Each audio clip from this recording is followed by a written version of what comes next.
Doctor साहब एक हिंदी माध्यम के बच्चे से पूछ लिया, मैंने कहा बेटा गाली को कैसे परिभाषित करेंगे बताओ।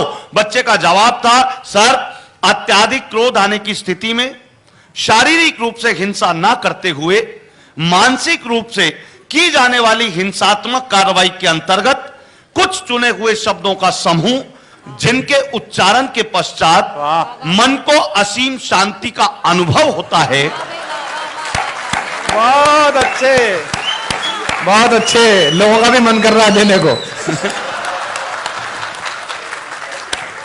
देखो देश हित में तो गालियां खाई जाएं, इसके लिए और मौके कितने आएंगे, पर अगर आज ये मौका आता है तो मैं खुश नसीब रहूंगा, क्योंकि देश की स्थितियां बड़ी विचित्र हैं। पिछले दिनों भ्रष्टाचार का मुद्दा बड़ा फैला देश में, आपने देखा। गांधी जी कभी कहा करते थे रिश्वत लेना अन्याय है, रिश्वत लेना अन्याय है। हम लोग भारतीय आदमी अपने काम की चीज निकाल लेते हैं। वो कह गए रिश्वत लेना अन्याय है, हमने उसका अर्थ निकाल लिया रिश्वत लेना अन्य आय है। अच्छा है, अच्छा है। अच्छा पिछले दिनों अभी एक मुकदमा आया, वकील साहब जोर जोर कहने लगे, जोर जोर से, जज साहब मिलॉर्ड कानून की किताब के पेज नंबर 15 के अनुसार आपको मेरे मुवक्किल को रिहा कर देना चाहिए। वकील साहब ने इतनी जोर से बोला, जज साहब को लगा कुछ नया खोज के लाया होगा। जज साहब ने कहा वकील साहब कानून की वो किताब पेश की जाए। जैसे ही किताब पेश की गई, जज साहब ने किताब का पेज नंबर 15 खोला, 1,000 के 20 नोट। जैसे ही जज साहब ने देखा, बोले वकील साहब ऐसे ऐसे 4-5 सबूत और पेश किए जाएं। बहुत अच्छे, वाह दीपक, वाह दीपक, बहुत अच्छे। मेरे तो दोस्त ने पिछले दिनों कहा, बोले दीपक जी ये भ्रष्टाचार कुछ ले दे के खत्म नहीं हो सकता क्या? अच्छा ये घटना यहां नहीं चल रही है, पूरे ब्रह्मांड में चल रही है। वो मुझे याद है, धरती से 3 इंजीनियर मरणों उपरांत स्वर्ग में पहुंचे। स्वर्ग पर जैसे ही घुसने लगे, दरबान ने रोक लिया, जैसे अपने को बाउंसरों ने रोका था आज, पर हमने बता दिया तो रोक लिया उन्हें। और दरबान ने कहा देखो मुझे पता चला कि तुम धरती से आए हुए तीनों इंजीनियर हो, धरती से आए हुए इंजीनियर हो, ये स्वर्ग का द्वार मरम्मत करना है, इसका बजट एस्टीमेट बताओ कितना खर्चा आएगा। पहला इंजीनियर हमारे पड़ोसी मुल्क पाकिस्तान का था, उसने कहा इस पर खर्चा आएगा 9,000 रुपए। दरबान ने पूछा कैसे? बोले 3,000 लेबर कॉस्ट, 3,000 मटेरियल कॉस्ट, 3,000 मेरी कमाई। समझ में आई दरबान भाई। दूसरा इंजीनियर चीन का था, बोला इस गेट को ठीक करने में लगेंगे 33,000 रुपए। दरबान ने पूछा कैसे? बोला 11,000 लेबर कॉस्ट, 11,000 मटेरियल कॉस्ट, 11,000 मेरा शुद्ध मुनाफा। अब भारतीय भारी इंजीनियर का नंबर आया, उसने एक बार गेट को देखा, एक बार दरबान को देखा, फिर बोला देख धरती पर ऐसे जुगाड़ मैंने किए हैं बहुत तेरे, धरती पर ऐसे जुगाड़ मैंने किए हैं बहुत तेरे, खर्चा आएगा 29,000 जिसमें 10,000 तो तेरे। खर्चा आएगा 29,000 जिसमें 10,000 तो तेरे, 10,000 मेरे, बाकी बचे 9,000 तो पाकिस्तानी इंजीनियर को ठेका दे देंगे, जाने इसका काम।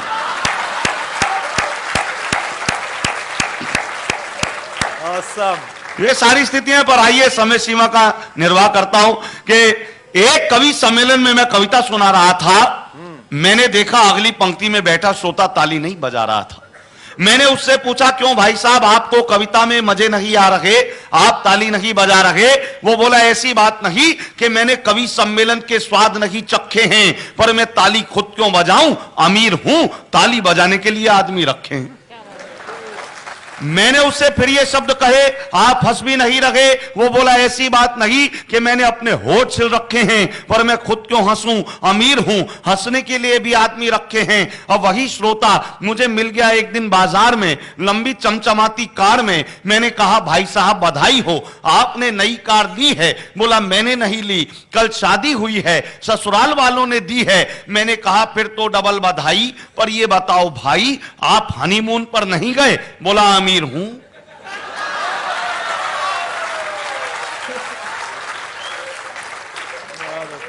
और ये बात मैंने इसलिए कही है, मेरा कहना सही है कि भौतिक सुख साधनों के चलते आदमी कोई काम खुद नहीं कर सकता। और एक कवि की तो यह हालत है, सुबह यमदूत लेने आए तो बोले आज कवि सम्मेलन है, आज नहीं मर सकता। लेकिन मैं चाहता हूं कि हम सभी अमीर हों। मैं चाहता हूं कि हम सभी अमीर हों, हमारे पास इंसानियत की दौलत हो, नयनों में संवेदना का नीर हो, और यकीन मानिए जिस दिन अमीरी का एक्सप्रेस हाईवे गरीबी की पगडंडी से जुड़ जाएगा, यकीनन इस देश में खुशहाली का संकेत आएगा। बहुत अच्छे, बहुत अच्छे, बहुत अच्छे दीपक, वाह, बहुत अच्छे।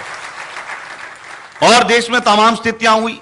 अभी तो मुझे याद है, राजघाट के पास से गुजर रहा था मैं पिछले दिनों, 2 बजे की बात रात को, पुलिस वालों ने एक आदमी को पकड़ा हुआ था, उसे पीट रहे थे, वो कमजोर दिल का था। पुलिस वाले पूछ रहे थे, बता तू कौन है, बता तू कौन है। उसने हाथ जोड़े, माई बाप चोर हूं। बोले वो तो ठीक है, पर ये बता है कौन सी पार्टी का। पिछले दिनों एक नेता से पूछ लिया, मैंने कहा अगर कोई आपकी पार्टी छोड़ के किसी दूसरी पार्टी में ज्वाइन कर ले तो आप उसे क्या कहेंगे। बोला ऐसे व्यक्ति को तो गद्दार कहा जाएगा। मैंने कहा अगर कोई दूसरी पार्टी से आपकी पार्टी में आ जाए तो इसे तो हृदय परिवर्तन कहा जाएगा। बहुत सारी स्थितियां हो जाती हैं। अभी पिछले दिनों वो नाम चल रहा था हमारे पीएम का नोबेल पुरस्कार के लिए, तो एक दोस्त ने कहा, बोले अपने पीएम का नाम नोबेल पुरस्कार के लिए चल रहा था लेकिन उन्हें मिला क्यों नहीं। मैंने कहा यार नोबेल पुरस्कार शांति के लिए मिलता, सन्नाटे के लिए नहीं। जिंदाबाद। और देश में इतनी इतनी स्थितियां हो रही हैं साहब, आप देखते हैं, मैं इशारों बात करता हूं। पहले जो हमारे यादव बंधु होते थे मिश्रा जी, वो गाय पालते थे। यादव बंधु गाय पालते थे, गाय दूध देती थी, चारा खाती थी, जो दूध निकलता था उससे मक्खन बनता था, और मनमोहन उस समय मक्खन खाया करते थे। दृश्य परिवर्तन हुआ।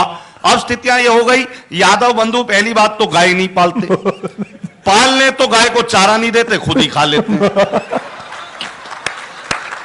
जिंदाबाद। अगली दूध कहां से दे, और दे भी दे, देती नहीं दूध, दूध नहीं देती तो मक्खन नहीं बनता। अब अगला भाई कोयला ना खाए तो क्या खाए। बहुत अच्छे दीपक, बहुत अच्छे। लेकिन यह भी उसका कौशल है कि गाय दूध नहीं देती फिर भी घर में डायरेक्ट राबड़ी लेके आता है। वो इसलिए क्योंकि वो भी आपका भक्त है, आपने ही कुछ गुड़ दिए होंगे।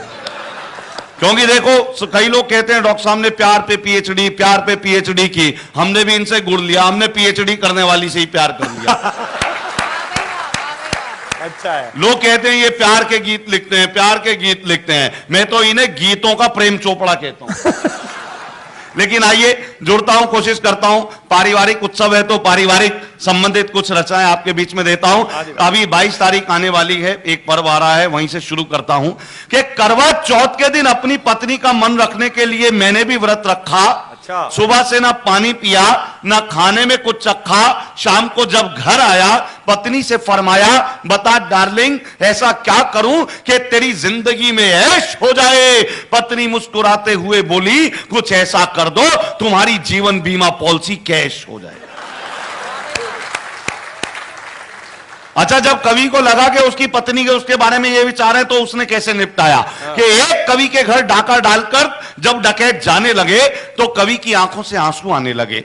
उसने जाते हुए डकैतों को बुलाया, आवाज लगाकर बोला ये संदूक भी ले जाओ उठाकर। तभी एक डकैत बोला, यार आदमी अपना सामान खुद लुटवाए इतना तो अक्लमंद नहीं है, सच सच बता इसमें तेरी बीवी तो बंद नहीं है। सच सच बता इसमें तेरी बीवी तो बंद नहीं है। कवि बोला, डाकू भैया आपने खाम खा की अपनी मूछें ऐठी हैं, अरे बीवी तो अलमारी में बंद है, इसमें तो सासू जी बैठी हैं।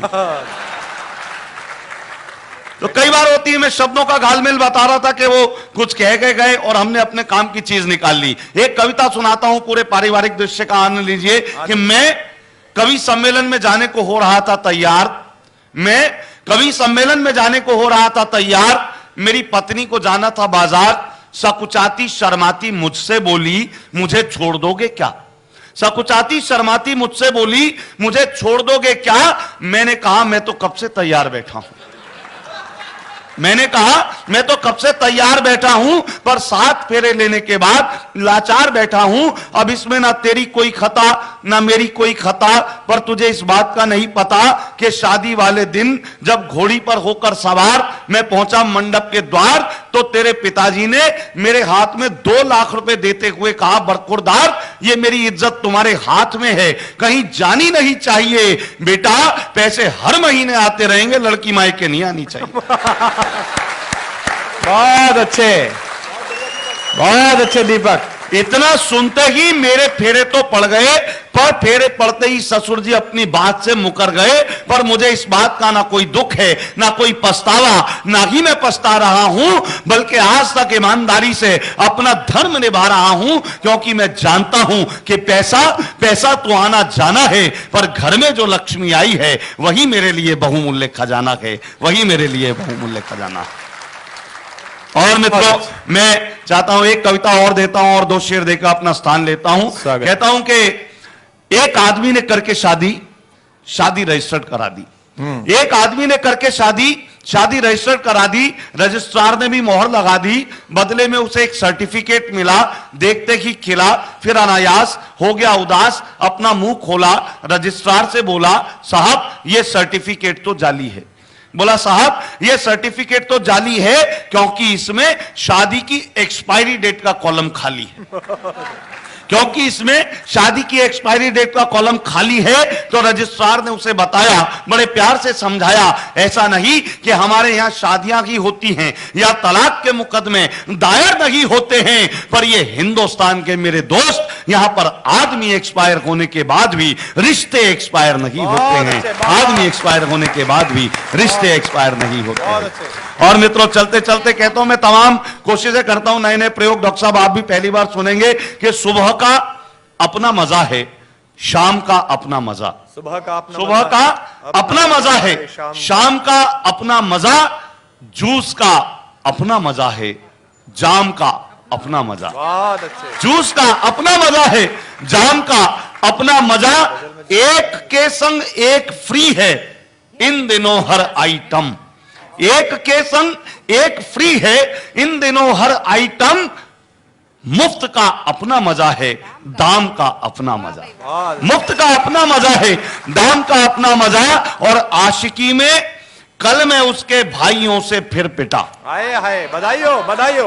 आशिकी में बधाइयो। कल मैं उसके भाइयों से फिर पिटा, दर्द का अपना मजा है, बाम का अपना मजा। बहुत अच्छे। तो आइए मैं और समापन की ओर लेकर चलता हूं अपनी पारी को।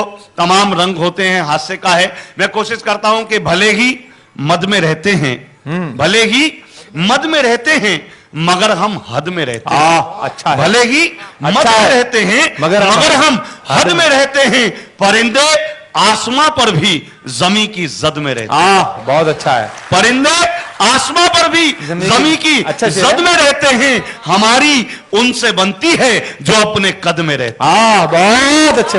हमारी उनसे बनती है जो अपने कद में रहते हैं, उन्हें जनता से क्या मतलब, वो जो संसद में जिंदाबाद। वाह। तो दोस्तों, ये गलतफहमी है केवल आपकी, ये गलतफहमी है केवल आपकी, है हुकूमत आपके ही बाप की। बहुत अच्छे। मुझे एक घटना याद आती है, पिछले दिनों मुझे और डॉक्टर कुमार विश्वास जी को जयपुर जाना था कवि सम्मेलन में। इत्तेफाक से गुड़गांवा में थे। मैंने कहा, डॉक्टर साहब आपकी भी गाड़ी नहीं आ रही अभी, और कुछ नहीं है तो टैक्सी कर लेते हैं। डॉक्टर साहब बोले कोई बात नहीं। हमने टैक्सी कर ली। टैक्सी वाले से कहा, भाई जयपुर कितनी दूर है? बोला यही कोई 20-25 खेत छोड़ने के बाद। अब हम बैठे 1 घंटा 2 घंटा 3 घंटे हो गए। तो मैंने ड्राइवर साहब से पूछा, मैंने कहा तुम तो कह रहे थे भाई जयपुर 20-25 खेत छोड़ने के बाद है। बोले साहब आपने ये तो पूछा ही नहीं खेत किसके हैं। मैंने कहा आप बता दे किसके हैं। बोले दामाद साहब के। बहुत अच्छे। तो ये गलतफहमी है केवल आपकी, ये गलतफहमी है केवल आपकी, है हुकूमत आपके ही बाप की, और जूतियां गिनकर नहीं पड़ती मियां। क्या अनुभव बोला है। वाह। जूतियां गिनकर नहीं पड़ती मियां, छांट लेना तुम भी अपने नाप की। भाई क्या जिया शेर बोला है भाई। वाह। और दोस्तों कहता हूं, आइए चलते चलते फिर 3-4 शेर और आपको देता हूं। कहता हूं कि भले ही सियासत को कम जानते हैं, एक कवि को क्यों आना पड़ा, क्यों स्थितियां झेलनी, क्यों ये उपक्रम करने पर बाध्य होना पड़ा, कि भले ही सियासत को कम जानते हैं, मगर उनकी नीयत को हम जानते हैं। भले ही सियासत को कम जानते हैं, मगर उनकी नीयत को हम जानते हैं। शराफत का हमको सिला ये मिला है, हमें लोग बस्ती में कम जानते हैं। अच्छा है, अच्छा है। शराफत का हमको सिला ये मिला है, हमें लोग बस्ती में कम जानते हैं। सफर में कहां है नहीं जानते हम, सफर में कहां है नहीं जानते हम, कहां पर है मंजिल कदम जानते, बहुत अच्छे, बहुत अच्छे। कहां पर है मंजिल कदम जानते हैं, और रहे 7 वर्षों पर एक दूसरे को न वो जानते हैं न हम जानते हैं, न वो जानते हैं। और चलते चलते कहता हूं मित्रों के नहीं मालूम ये मुझको कि मेरी इज्जत कहां तक है, नहीं मालूम। इज्जत कहते हैं दोस्तों पहुंच को, लिमिटेशंस को, दायरे को। नहीं मालूम ये मुझको कि मेरी इज्जत कहां तक है, ये मेरे शेर बोलेंगे कि ये आमद कहां तक है। नहीं मालूम यह मुझको कि मेरी इज्जत कहां तक है, ये मेरे शेर बोलेंगे कि यह आमद कहां तक है। न दौलत से ही तय होगा न शोहरत से ही तय होगा, तेरा किरदार बोलेगा कि तेरा कद कहां तक। बहुत अच्छे, बहुत अच्छे। न दौलत से ही तय होगा न शोहरत से ही तय होगा, तेरा किरदार बोलेगा कि तेरा कद कहां तक है। और आज का अपना बेहतरीन शेर नई पीढ़ी की तरफ से पुरानी पीढ़ी को देना चाहता हूं। कहता हूं कि तेरा किरदार बोलेगा कि तेरा कद कहां तक है, और बुजुर्गों के तजुर्बों तक पहुंचना चाहते हैं घर, बुजुर्गों के तजुर्बों तक पहुंचना चाहते हैं घर। जमी की तह में जाकर देखिए बरगद कहां तक है, जमी की तह में जाकर देखिए बरगद कहां तक। बहुत अच्छे, एक बार जोरदार तालियां। बहुत अच्छे दीपक। ये दीपक के जीवन का सर्वश्रेष्ठ क्षण है जब हरियाणा के एक आदमी के लिए भी कुछ लड़कों ने सीटियां बजाई। मैं